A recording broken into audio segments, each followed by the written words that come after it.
Hi friends, நான் உங்கள் அகில் சிம்பு. இன்றைக்கி சிம்பிளாக வெனிலா கேக் எப்படி செய்கிறதுன்னு சொல்லி நம்ம பார்க்க போகிறோம். வீடியோவை ஸ்கிப் பண்ணாமல் கடைசி வரைக்கும் பாருங்கள். வாங்க வீடியோக்குள்ளே போகலாம். ஃபஸ்ட்டு ஒரு மிக்சிங் பவுல் எடுத்துக்கோங்க. இன்றைக்கி நான் அரை கப் புளிக்காத தயிர் எடுத்திருக்கேன். அதை சேர்த்திக்கலாம். அப்புறம் ஒரு கப் நான் சர்க்கரை எடுத்திருக்கேன். அந்த சர்க்கரையும் சேர்த்தி தயிரையும் சர்க்கரையும் நல்லா நம்ம மிக்ஸ் பண்ணி எடுத்துக்கலாம். நான் விஸ்க் வச்சு நல்லா மிக்ஸ் பண்ணி எடுத்துக்க போகிறேன். சர்க்கரை பார்த்திங்கன்னா தயிரோட நல்லா மிக்ஸ் ஆகி நல்லா கரைஞ்சி வரணும். அந்த அளவுக்கு நல்லா பீட் பண்ணி எடுத்துக்கோங்க. எங்கிட்ட சின்ன விஸ்க் தான் இருக்குது. நீங்கள் பெரிய பலூன் விஸ்க்கு கூட நீங்கள் யூஸ் பண்ணி இது போல் நீங்கள் செய்யலாம். அப்படி இல்லை அப்படின்னா மிக்ஸி ஜாரில் நீங்கள் தயிர் சர்க்கரை இதெல்லாம் சேர்த்திட்டு ஒரு 2 நிமிஷத்துக்கு நீங்கள் நல்லா அரைச்சி எடுத்தீங்க அப்படின்னா சர்க்கரை நல்லா கரைஞ்சிரும். இப்போ இது கூடவே நான் 1 டீஸ்பூன் வெண்ணிலா எசன்ஸ் சேர்த்திட்டு நல்லா மிக்ஸ் பண்ணி விட்டுக்கிறேன். அரை கப் குக்கிங் ஆயில் நான் எடுத்திருக்கேன். அதையும் நல்லா சேர்த்தி மிக்ஸ் பண்ணி விட்டுக்கோங்க. நீங்கள் ஆயில் எடுக்கிறப்போ நீங்கள் நல்லா வாசனையாக இருக்கிற மாதிரி ஆயில் எதுவும் சேர்த்தாதீங்க. அப்படி சேர்த்துனீங்க அப்படின்னா கேக் ஸ்மெல் வரும். அந்த ஸ்மெல்லே உங்களுக்கு கேக்கில் இருக்கும். அதனால நீங்கள் குக்கிங் ஆயில் யூஸ் பண்ணிக்கோங்க. அப்படி இல்லைன்னா பட்டர் கூட நீங்கள் மெல்ட் பண்ணி நீங்கள் சேர்த்திக்கலாம். இது எல்லாமே சேர்த்து நல்லா மிக்ஸ் பண்ணி விட்டுக்கோங்க. இந்த அளவுக்கு நம்மளுக்கு கன்சிஸ்டன்சியில் இருக்கணும். இப்போ நான் ஒரு சல்லடை வச்சுக்கிறேன். சல்லடை வச்சுட்டு 1.5 கப் நான் மைதா மாவு எடுத்திருக்கேன். அந்த மைதா மாவு நம்ம இப்போ சேர்த்திக்கலாம். இது கூடவே baking powder 1 teaspoon, baking soda 1/2 teaspoon எடுத்திருக்கேன். இது எல்லாத்தையும் நம்ம நல்லா சலிச்சு எடுத்துக்கலாம். கட்டி இல்லாமல் நம்ம நல்லா சலிச்சு எடுத்துக்கலாம்.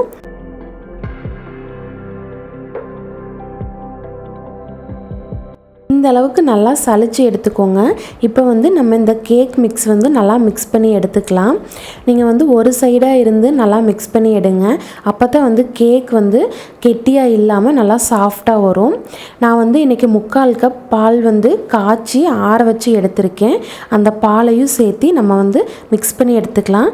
ஃபஸ்ட்டு கொஞ்சம் கொஞ்சமாக நான் பால் சேர்த்தி மிக்ஸ் பண்ணி எடுத்துக்க போகிறேன். 3 டைம்ஸ் பால் சேர்த்தி மிக்ஸ் பண்ணி நான் எடுத்துக்க போகிறேன்.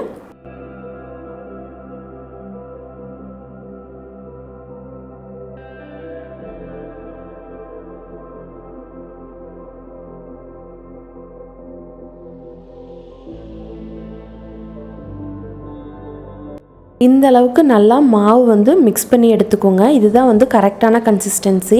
இப்போ கேக் செய்யறதுக்கு ஒரு டின் எடுத்துக்கலாம். நான் ரவுண்ட் ஷேப்பில் இன்றைக்கி எடுத்திருக்கேன். கொஞ்சமாக கீ ஆட் பண்ணி நான் ப்ரஷ் வச்சு இது போல் ஃபுல்லாக ஸ்ப்ரெட் பண்ணி விட்டுக்கிறேன். அப்புறம் பட்டர் ஷீட் எங்கிட்ட இருக்குது. அதனால் நான் பட்டர் ஷீட் போட்டிருக்கேன். உங்கள்கிட்ட பட்டர் ஷீட் இல்லை அப்படின்னா கொஞ்சமாக மைதா மாவு சேர்த்தி ஃபுல்லாக ஸ்ப்ரெட் பண்ணி விட்டுக்கிட்டிங்கன்னா கேக் ஒட்டாமல் வரும். இப்போ நம்ம மிக்ஸ் பண்ணி வச்சுருக்கேன். இந்த மாவு நம்ம இந்த கேக் டின்னுக்கு மாற்றிக்கலாம். இது போல் கேக் டின் நல்லா டேப் பண்ணி விடுங்க.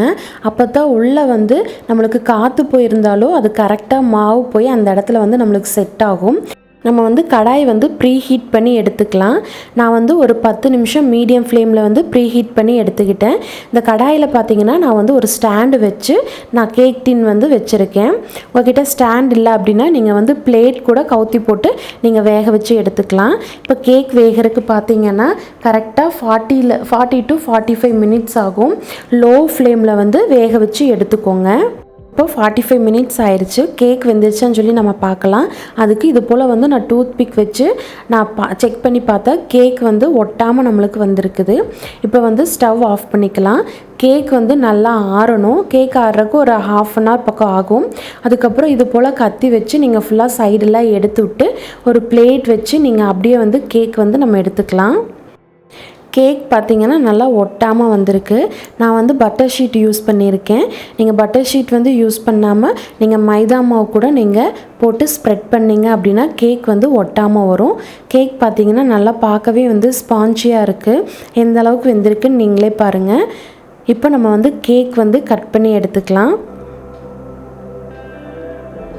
நீங்களும் இது போல் வீட்டில் ட்ரை பண்ணி பாருங்கள் ஃப்ரெண்ட்ஸ். ட்ரை பண்ணி பார்த்துட்டு எப்படி இருக்குன்னு சொல்லி கமெண்ட் பண்ணுங்கள்.